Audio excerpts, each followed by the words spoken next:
म्हणजे बरेच दिवस विचार करत होतो रायगडला जायचं, पण ते शक्य काय होत नव्हतं, सुट्टी वगैरे नव्हती. मग काय सकाळी उठलो 6:30 वाजता उठलो आणि त्यानंतर मग डोक्यात विचार आला की आज रायगडला जाऊया. मग मुंबईहून निघालो, पण पहिल्याच घासात अक्षरशः खडा बसावा तसंच काहीतरी झालं. सकाळची जी ट्रेन होती 7:22ची मांडवी, ती मी पोचायच्या 10 मिनटं आधीच सुटली. मग लोकलनी पनवेलला निघालो. वाटेतले जे खड्डे होते ते बघून अक्षरशः भयानक वाटत होतं ते.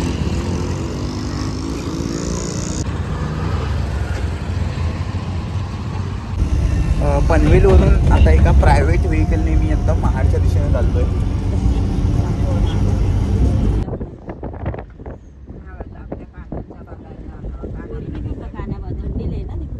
जर तुम्ही रायगडला निघण्यासाठी पनवेलहून निघणार असाल ना, तर तिथल्या ज्या प्रायव्हेट व्हेकल्स आहेत, ज्या गाड्या आहेत, त्या 300 रुपये प्रति सीटने तुम्हाला महाडपर्यंत पोहोचवतील. महाड नाक्याला उतरून मग नंतर मग तिथून पाचाडला जाण्यासाठी गाड्या आपल्याला पकडायच्या आहेत. वाटेने जाताना कोकणातील जी कौलारू घरांची पद्धत आहे ती पाहायला नक्की मिळेल तुम्हाला.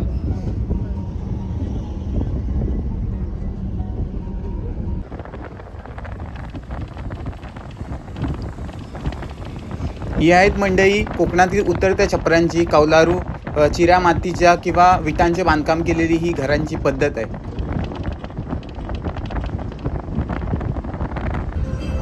मुंबई गोवा महामार्गावरून जाताना आपल्याला रस्त्याच्या डाव्या बाजूलाच आणखी एक फिरण्याचं ठिकाण दिसेल, ते म्हणजे गांधारपाली लेणी.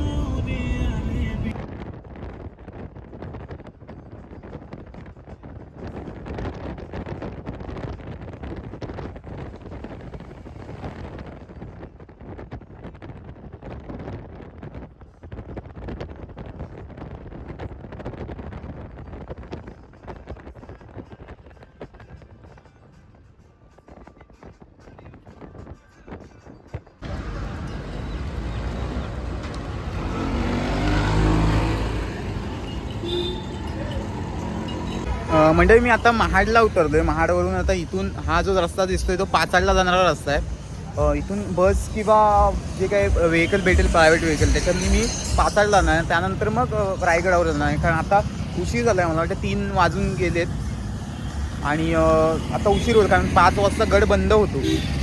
तर मी तिथंच कदाचित राहण्याची शक्यता आहे, जर तिथं राहण्याची व्यवस्था आली. आणि सकाळी मग परत गड उतार होणार आहे. तर असा संपूर्ण दिवसाचा प्रवास आहे माझा, तो पुढे कंटिन्यू करूया आपण.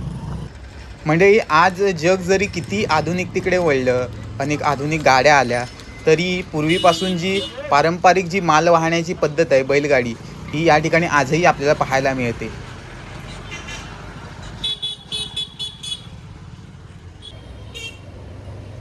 येथील दुकानांवर छत्रपती शिवाजी महाराजांचा फोटो पाहिल्यानंतर छाती अगदी अभिमानानं भरून येते. छत्रपती शिवाजी महाराजांच्या पदस्पर्शाने पावन झालेली ही भूमी आहे, ही महाड नगरी आहे.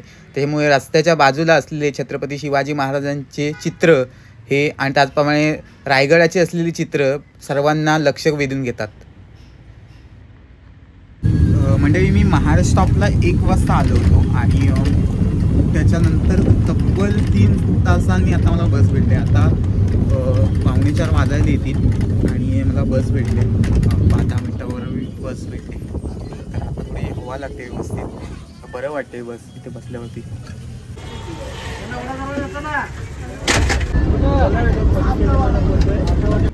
बसमधून पाचाडच्या दिशेने जाताना आजूबाजूला दिसणारी सह्याद्रीची रांग ही आपल्या मावळ्यांच्या शौर्याची कायम भास करून देते. खूप भाग्यवान आहे इथली भूमी आणि इथली माणसं, जी रायगडाच्या छायेत वाढलेत. संपूर्ण जगाला अभिमान वाटावा असा इतिहास याच भूमीत घडला हे सांगायला अभिमानाने छाती फुलून येते. हा जो समोर दिसतोय ना, तो आहे आपला दुर्गेश्वर रायगड.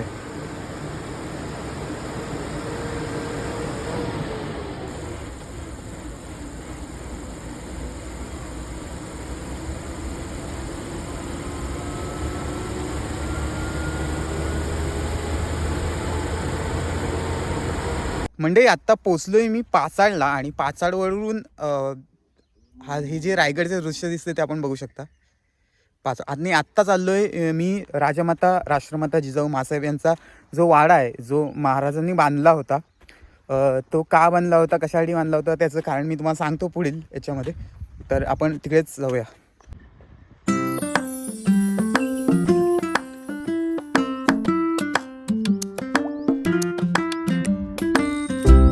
याच्या पुढे जिजाऊ मासाहेबांची समाधी आहे आणि हा इथे वाडा आहे जिजाऊंचा, आणि हे तुम्ही बघू शकता. नमस्कार मंडळी, ज्यांच्या देखण्या स्वप्नातून हे हिंदवी स्वराज्य साकार झालं त्या राष्ट्रमाता, राजमाता, वीरमाता, विश्वमाता जिजाऊ मासाहेब, त्यांची काल 12 जानेवारीला नुकतीच जयंती साजरी झाली. अख्ख्या महाराष्ट्रभर जयंती निमित्त आज या ठिकाणी जिजाऊ मासाहेबांचा हा जो वाडा आहे, हा वाडा पाहण्यासाठी आलोय. माता ही केवळ मायाळू नसून ती एक शक्ती असू शकते, याचं सगळ्यात मोठं उदाहरण म्हणजे राष्ट्रमाता, राजमाता जिजाऊ मासाहेब आहेत. त्यांनी प्रतिकूल परिस्थितीवर मात करून स्वराज्य निर्माण करणारे छत्रपती शिवाजी महाराज घडवले. 300 वर्ष गुलामगिरी, अन्याय अत्याचाराच्या अंधकाराला आणि पिंजले गांजलेल्या स्वकीयांना राष्ट्रमाता जिजाऊ मासाहेबांनी पुत्र छत्रपती शिवाजी महाराजांच्या स्वरूपाने स्वराज्याचे स्वप्न देत एका नव्या युगाचा आणि स्वराज्याचा प्रारंभ केला. जिजाबाई त्यांच्या सद्गुण, शौर्य आणि दूरदृष्टीसाठी ओळखल्या जातात. त्या स्वतंत्र बुद्धिमत्तेच्या एक कर्तृत्ववान महिला होत्या. त्यांचे चैतन्यदायी, प्रेरक व्यक्तिमत्व आजही संपूर्ण समाजासमोर एक आदर्श दीपस्तंभाप्रमाणे मार्गदर्शक आहेत आणि राहतील.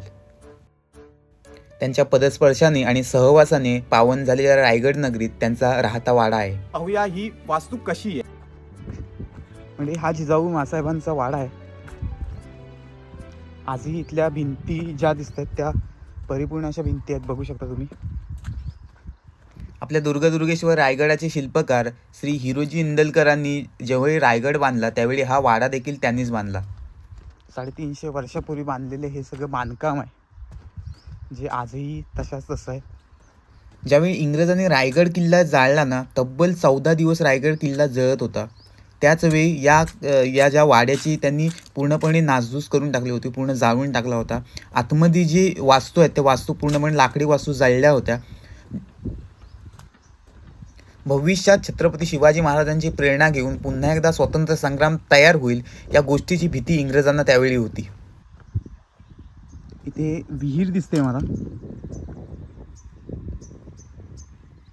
ही पूर्ण तटबंदी आहे वाड्याची. पूर्णपणे मोठासा वाडा होता तो. कालांतराने तो वाडा असा आज जवळजवळ 350 वर्ष झाली त्या वाड्याला. त्याच्यामुळे तो कालांतराने स्वातंत्र्यपूर्वीच्या काळात अनेक राजकीय चढ उतार आले, त्याच्यामुळेच पुढील बघू शकता.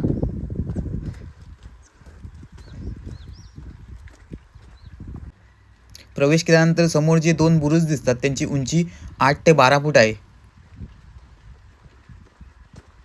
हे पाणी जाण्यासाठी केलेलं आहे.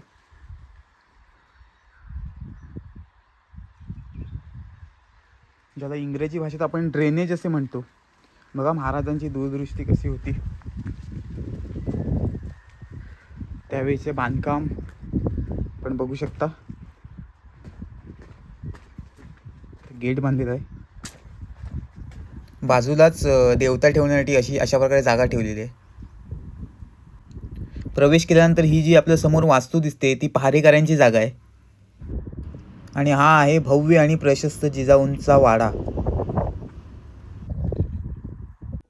म्हणजे जिजाऊ मासाहेबांच्या वाड्यामध्ये एक विहीर आहे, ज्या विहिरीमध्ये आपण उतरू शकतो. त्या विहिरीमध्ये आता आपण चाललेलो आहोत. ही ती विहीर आहे. या विहिरीला ताक्याची विहीर असं म्हणतात. छत्रपती शिवाजी महाराज ज्यावेळी आऊसाहेबांच्या दर्शनासाठी येत त्यावेळी या विहिरीवरती त्यांची भेट व्हायची. ही विहीर आहे. आतमध्ये आवाज घुमतो. त्यावेळीचं जे बांधकाम आहे 350 वर्षापूर्वीचं ते आपण बघू शकता. या विहिरीच्या वरती बसण्यासाठी एक जागा आहे, ती दाखवतो तुम्हाला.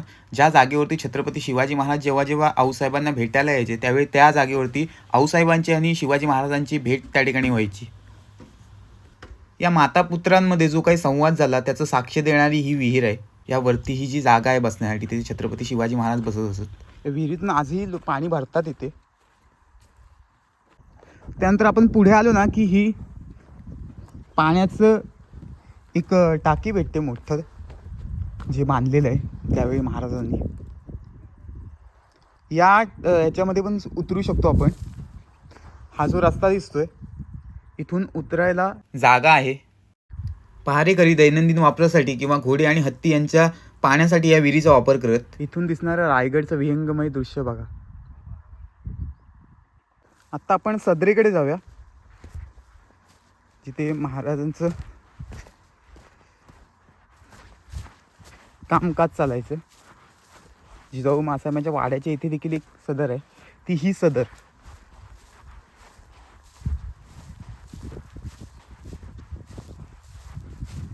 इथे आतमध्ये जायला देखील एक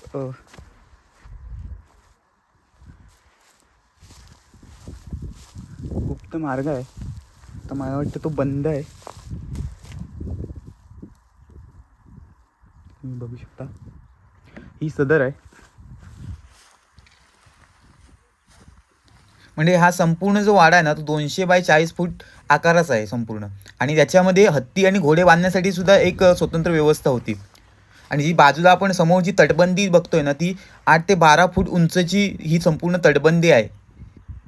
ही बाजूला असलेली तटबंदी आहे. ती तटबंदी आता पूर्ण, आणि त्या काळी जे स्थापत्यशास्त्र आहे त्याचा उत्तम नमुना हा वाडा आहे.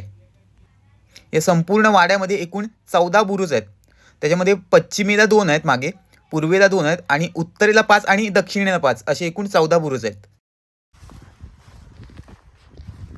पुढे असं चालत गेलं तर त्यावेळीचे जे जुने आपण काही अवशेष बघतोय ते या ठिकाणी बघताय. हे बघा आहेत त्यावेळेचे जे कोरीव काम आपण या ठिकाणी बघू शकता. हे बघा की सुंदर एका दगडाला त्या कोरीव आणि तो शेप दिलेला आहे.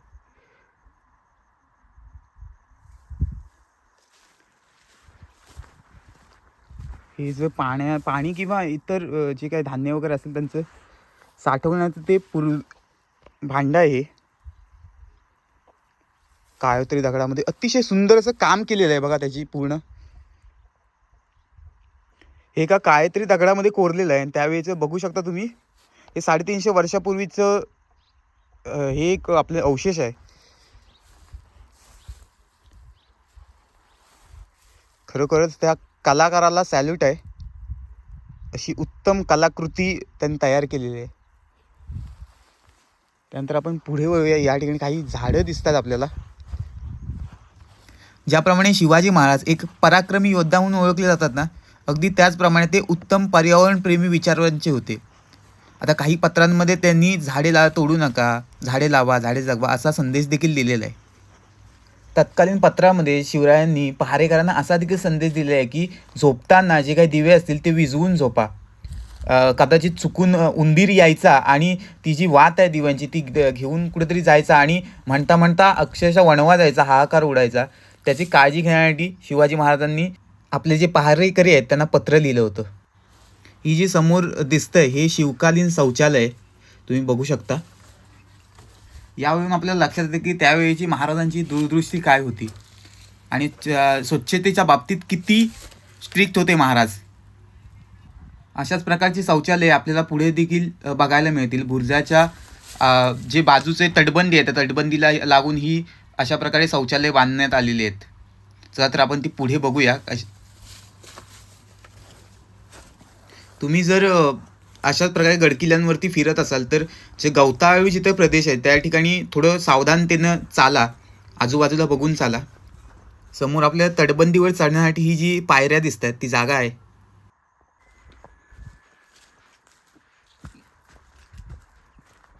सदरीची बघू शकता या ठिकाणी काही जी तटबंदी आहे ती पूर्ण ढासळलेली दिसते. ही गडकिल्ले म्हणजे आपले एक संरक्षित स्मारक आहेत. म्हणजे आपल्याला जर आपला इतिहास पुढच्या पिढीपर्यंत पोहोचवायचा असेल ना तर या गडकिल्ल्यांच्या माध्यमातून आपण तो पोहोचवू शकतो. त्यासाठी सगळ्यात आधी ही गडकिल्लं संवर्धित करणं आपल्याला गरजेचं आहे. आपण बऱ्याच ठिकाणी पुतळे वगैरे बांधतो, परंतु त्याहूनही पुतळ्यांपेक्षाही महत्त्वाचे म्हणजे इथली गडकिल्ले आहेत त्यांना संवर्धित केलं पाहिजे आपण. मी मागे जे शौचालय दाखवलं होतं तसंच अगदी तसंच या ठिकाणी एक शौचालय आहे.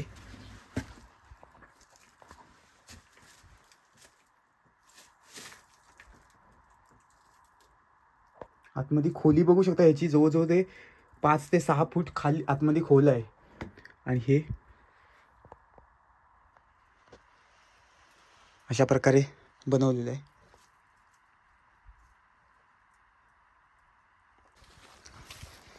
पण पुढे जाऊया.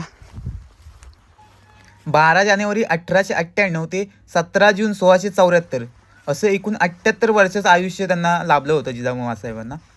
सिंदखेडमध्ये आपले जे लखुजीराव जाधव होते आणि त्यांची पत्नी ही म्हाळसाबाई होती, त्यांच्या पोटी जिजाऊंचा जन्म झाला होता. त्यानंतर मग 1605 जिजाऊंचा शहाजीराजांसोबत दौलताबाद येथे विवाह झाला. आता बऱ्याच जणांना कदाचित ही गोष्ट माहीत नसेल, जसं छत्रपती शिवाजी महाराजांच्या पुत्राचं नाव संभाजीराजे होतं ना, तर छत्रपती शिवाजी महाराजांचा जो थोरला भाऊ होता, जे थोरले संभाजीराजे आपण ज्यांना म्हणतो, ते त्यांचं नाव देखील संभाजी होतं. ते छत्रपती शिवाजी महाराजांपेक्षा वयाने 9 वर्षांनी मोठे होते. मग ते शहाजीराजांसोबत तिकडे बेंगलोरला वाढले. वाड्याच्या बाहेर जाणारा हा एक या ठिकाणी रस्ता दिसतोय आपल्याला. काही पाण्याचे साठवून ठेवलेलं त्या ठिकाणी. वाड्याच्या आजूबाजूला ही कोकणातील भातशेती दिसते. पूर्ण तटबंदे. कोकणात पूर्वी इथे बारमाही शेती व्हायची. चला तर मग वाड्याची संपूर्ण आता पाहणी करूया आपण आतमध्ये जाऊन. आजूबाजूला असलेले ज्या दगडी बांधकाम आहे ते तशाच पद्धतीने चांगलं सुस्थितीत आहे. भविष्यात जर याला चांगली डागडुजी केली तर आपल्याला भक्कम अशी इमारत या ठिकाणी पाहायला मिळेल. एक साहेबांचं स्मारक या ठिकाणी तयार होईल. यासाठी सगळ्यात महत्त्वाची गोष्ट म्हणजे ती निष्ठा असावी लागते.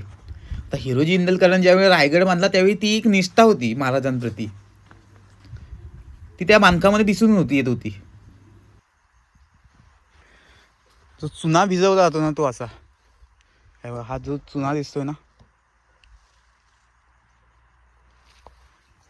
त्यावेळी चुना आणि गूळ यांचं एकत्रित मिश्रण करून ते बांधकाम केलं जायचं. आज 350 वर्ष झाली तरी हे बांधकाम अजूनही सुस्थितीत आहे. म्हणजे काही ठिकाणी तो जाळपोळ झाल्यामुळे किंवा इतर कालांतराने ते ढासळले, पण जे काही ज्या फाड्या वगैरे लावलेल्या आहेत त्या भक्कम स्थितीत आहेत. हल्ली आपल्याकडे गाड्या आल्या किंवा मोठमोठे तंत्रज्ञान आले, त्यांचा वापर करून जे आपण काय बांधकाम करतो ना, ते जास्तीत जास्त 20 ते 25 वर्ष टिकतं. त्यानंतर मग ते परत आपल्याला बनवायला लागतं.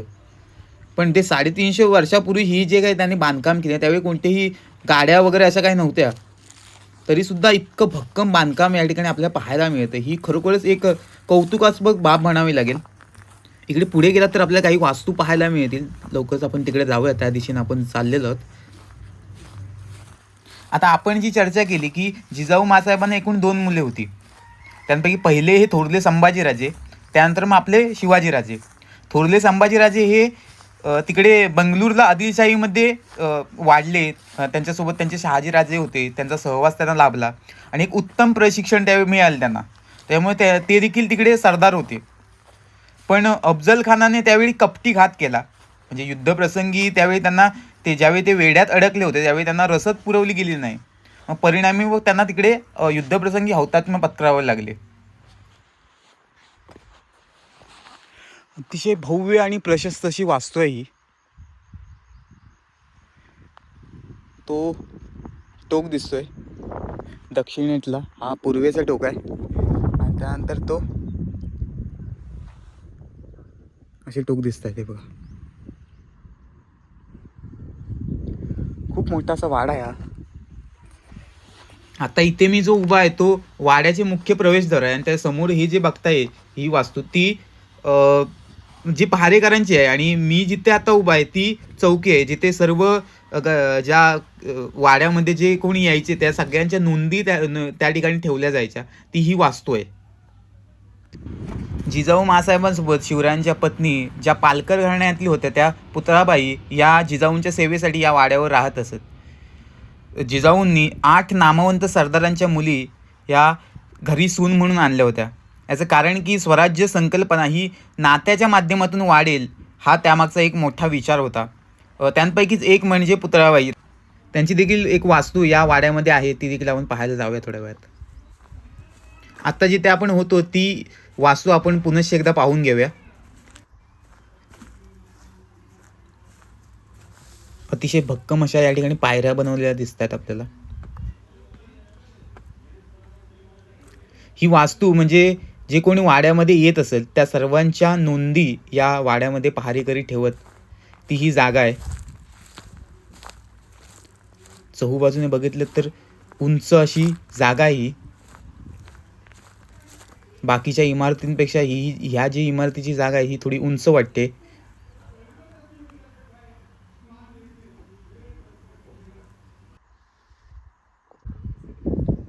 डाव्या बाजूला ही जी आपण वास्तू बघतोय ती पुतळाबाईंची वास्तू आहे. तिथे पुतळाबाईंचं घर आहे, तिथे पुतळाबाई राहायच्या आणि त्याच ठिकाणी जिजाऊ माँसाहेबांचं निधन झालं असं काही गाईडमार्फत सांगण्यात येतं. आणि आत्ता जिथे आपण आहोत ही पहारेकरी किंवा जे सेवक होते त्यांची ही जागा आहे. एकूण 14 सेवक त्या ठिकाणी होते जिजाऊंच्या सेवेसाठी.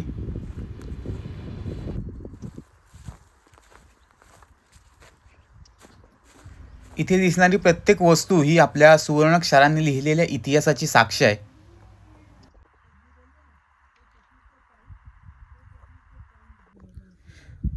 मंडळी 6 जून 1674ला महाराजांचा राज्याभिषेक झाला इंग्रजी कालनिर्णयाप्रमाणे. हीच गोष्ट सगळ्यांना माहिती आहे. त्याच्या पूर्वार्धाच्या आधीमध्ये काही वर्षांपूर्वी जिजाऊ माँसाहेबांचे उतरत्या वयामध्ये होत्या आणि त्यांना काही कालांतराने ते गड चढ उतार होणे थोडं मुश्किल होऊन जायचं. त्यासाठी मग महाराजांनी हा वाडा बांधला जो जिजाऊ माँसाहेबांचा वाडा म्हणून आज पाचाड गावामध्ये आहे. जर तुम्ही महाडमार्गे आलात तर सुरुवातीला इथे उतरून मग रायगडाकडे रवाना होऊ शकता. तुम्ही जर मंडळी जन्मापूर्वीचा जर काय जाणून घ्यायचा प्रयत्न केलात ना, पारतंत्र्याचा काळ होता तो पूर्णपणे. 5 ज्या सुलतानी सत्ता होत्या त्या याच महाराष्ट्राच्या उरावरती अक्षरशः थया नाचत होत्या. मंदिरं लुटली जात होती. अहो लुटलं जाई म्हणून पोटची पोळ तर सोडाच, पण धान्यांच्या बियांना आणि ज्या गवताच्या पात्या दिसतात ना या त्यांना उगवायची भीती वाटायची. वासुदेवांची भूपाळी आणि संतांची जी कवणं होती ती ऐकूच येत नव्हती. नुसत्या घोड्यांच्या टापांचा जरी आवाज आला ना तरी जनता घाबरून जायची आणि पळून जाऊन बसायची. अशा वेळेस अशा बाका प्रसंगामध्ये प्रत्येकजण स्वतःला वाचवण्याचा प्रयत्न होता. परंतु माँसाहेब जिजाऊ होत्या अशा एकमात्र स्त्रिया होत्या, त्यांनी स्वतःचं राज्य असलं पाहिजे. पारतंत्र्याची उणीव ही सगळ्यांच्या मनामध्ये अक्षरशः दाटत होती, परंतु स्वातंत्र्याची जी उणीव होती ना ती एकमात्र व्यक्तीच्या मनामध्ये होती, त्या म्हणजे राष्ट्रमाता, राजमाता, वीरमाता, विश्वमाता जिजाऊ माँसाहेब.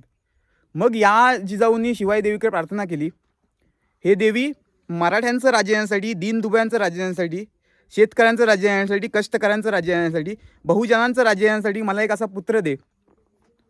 आणि मग 19 फेब्रुवारी 1630 रोजी आपल्या शिवनेरी किल्ल्यावरती महाराजांचा जन्म झाला.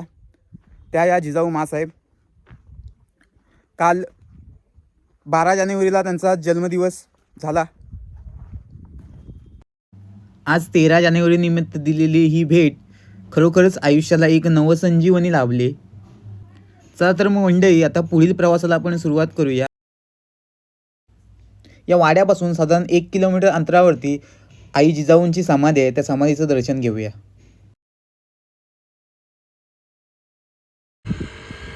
भटक्या जनावरांपासून चारा सुरक्षित ठेवण्यासाठी अशा प्रकारे कोकणी पद्धतीने वरती माटोळी तयार केली जाते. त्याचप्रमाणे हे जे समोर घर दिसतंय हे कोकणात गाई गुरांना राहण्यासाठी बनवलेलं आहे. पाचाड नाक्याच्या इथे जो जिजाऊ माँसाहेबांचा वाडा आहे त्याच्यापासून पुढे गेलं तर जिजाऊ माँसाहेबांची समाधी दिसते आणि रस्त्याच्या लगतच आपण एक हे पिंपळाचं झाड, भलं मोठं झाड आपण बघू शकतो. त्या झाडाच्या बरोबर इथे एका शिवकालीन नंदीचं शिल्प आपल्याला या ठिकाणी पाहायला मिळतंय. या नंदीकडे पाहताच शिवकालीन जी शिल्पकला त्याचं वैभव आपल्याला लक्षात येतं.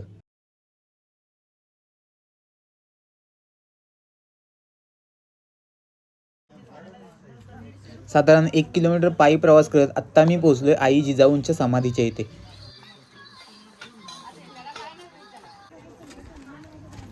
जानेवारीचा महिना चालू आहे त्याच्यामुळे अनेक शाळेतल्या ज्या सहली आहेत ते या ठिकाणी आलेले आहेत. आजूबाजूचा हा जो परिसर दिसतोय त्याचं केलेलं सुशोभीकरण, त्याचप्रमाणे ज्या पायवाटा दिसत आहेत त्या उत्तम प्रकारे बनवले गेले आहेत. हे बघून एक मनाला समाधान वाटते.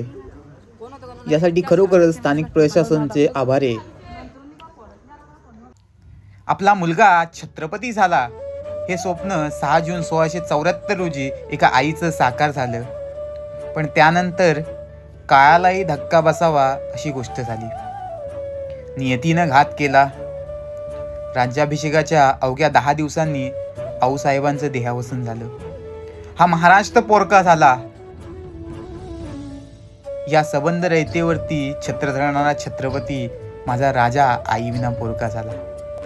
त्या कवड्याच्या मायेनं महाराजांच्या छातीला कवटाळलं आणि मुखातून आवाज आला, जगदंब जगदंब.